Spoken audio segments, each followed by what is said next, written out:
I finalment, en nom del grup parlamentari de Junts per Catalunya, té la paraula el diputat senyor Josep Maria Forner, com vulgui.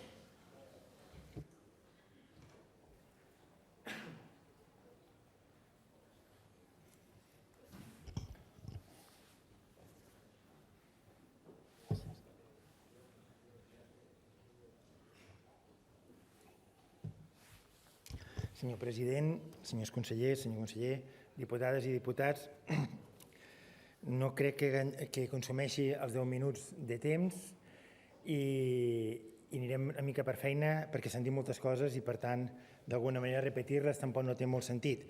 La primera és que és una iniciativa legislativa que el que intenta i el que persegueix és aconseguir que el dret universal a l'educació es pugui garantir amb totes les conseqüències i, per tant, que el material que també ha d'acompanyar aquest procés educatiu tingui la possibilitat d'ús per part de tots els membres, de tota la ciutadania del nostre país. Per tant, si és una iniciativa d'aquest estil, doncs d'alguna manera hi serem al costat. És veritat que hi ha altres maneres de poder haver fet aquesta vehiculació i no feia falta aquesta proposició de llei, però ja hi és i d'alguna manera tindrà un suport majoritari en aquesta cambra i, per tant, li donarem també suport a la tramitació d'aquesta llei. Tot i que, veient les intervencions dels grups, aquesta proposició de llei patirà un procés de capgirament del mitjó i pràcticament, pel que s'ha vist per les intervencions, quedarà poqueta cosa del que hi ha, perquè hi ha molts dubtes, hi ha molts interrogants del que hi ha, la forma de finançament d'aquesta iniciativa, la forma de distribució, la desigualtat que suposa per a uns alumnes d'una tipologia d'escoles o d'instituts i altres d'altres tipologies. Hi ha tants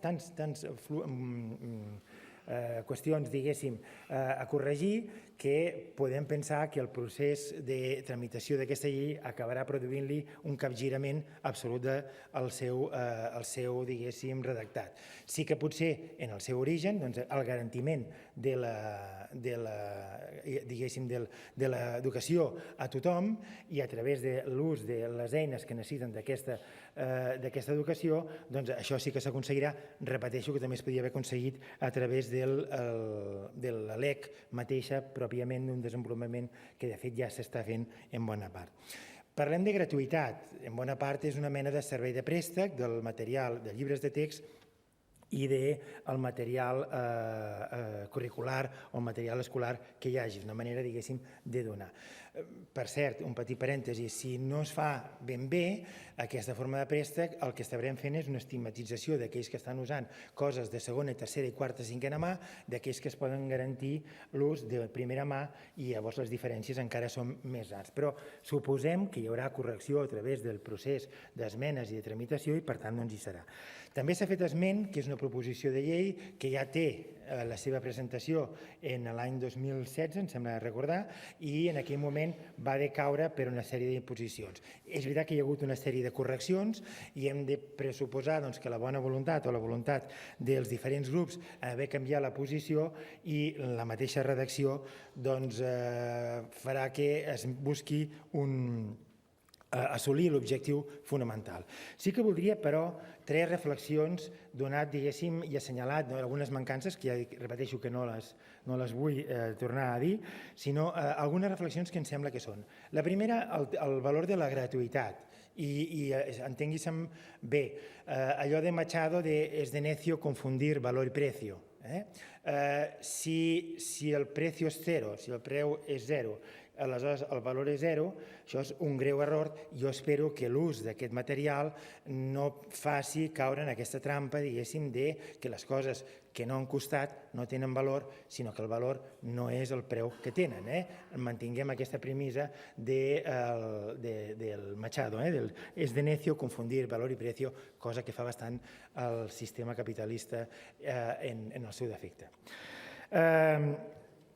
Una altra reflexió, pensar en el tema de què suposa la gratuïtat. Una altra de les reflexions que voldria, que també ha sortit de forma indirecta, és la universalització de drets després d'haver pagat diferentment els impostos i si això té correctiu en funció, com abans s'ha assenyalat, en l'aplicació, per exemple, de Madrid, en una llei similar, en funció de rendes. Aleshores, aquí també cal plantejar-se fins a quin punt haver pagat impostos diferents en funció de rendes també significa, diguéssim, gaudir de forma diferent de drets i de beneficis. És per pensar-hi com s'aplicarà aquest tema. I per últim, l'última reflexió que voldria assenyalar és l'excés que també s'ha dit, l'excés de pes que se li posa a la gratuïtat del llibre de text com l'eina principal, encara amb un esquema educatiu en el qual l'assignatura, el contingut de l'assignatura, és el centre del procés educatiu i el que no arriba a aconseguir aquell coneixement d'aquella assignatura o d'aquell contingut queda descatalogat, quan, gràcies a Déu, per dir-ho d'una forma genèrica, doncs el centre del procés educatiu ja no està en el contingut, sinó que està en l'adquisició d'unes competències en funció d'una diversitat de capacitats que cal respectar i potenciar i no excloure, sinó incloure a les persones. Hi ha algú qui diu, jo diria que exageradament, però hi ha algú qui diu que el sistema educatiu ja no és el de les 4 uns, una aula, un grup, una matèria i una assignatura. Aquesta idea que tots els que estem aquí i hem vingut en el nostre procés educatiu hem viscut, doncs ens hem posat en un grup, aquell ens corresponia una aula, durant tota l'etapa del curs no ens movíem d'aquella aula i a aquella hora tenia una assignatura determinada la que es feia.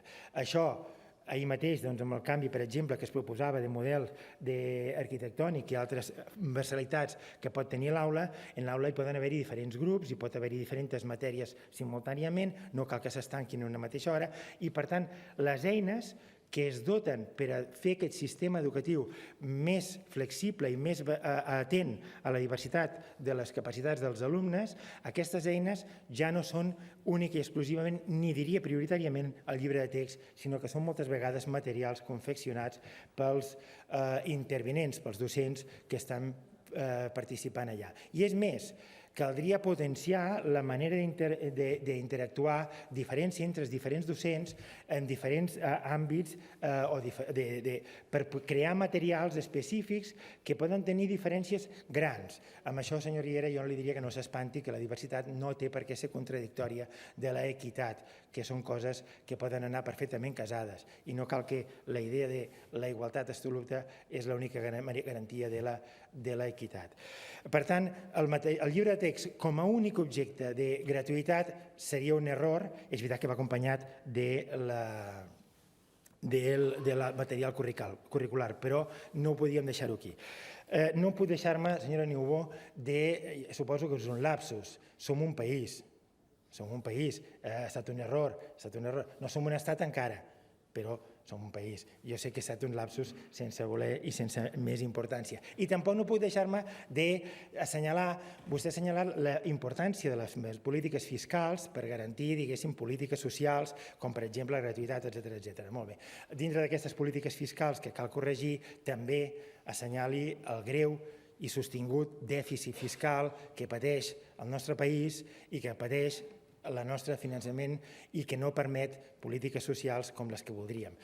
També el dèficit fiscal forma part d'aquest greuge que hi ha.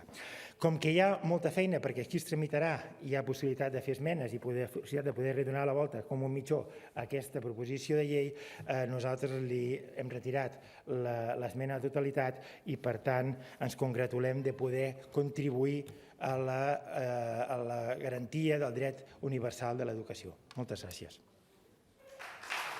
Gràcies, diputat.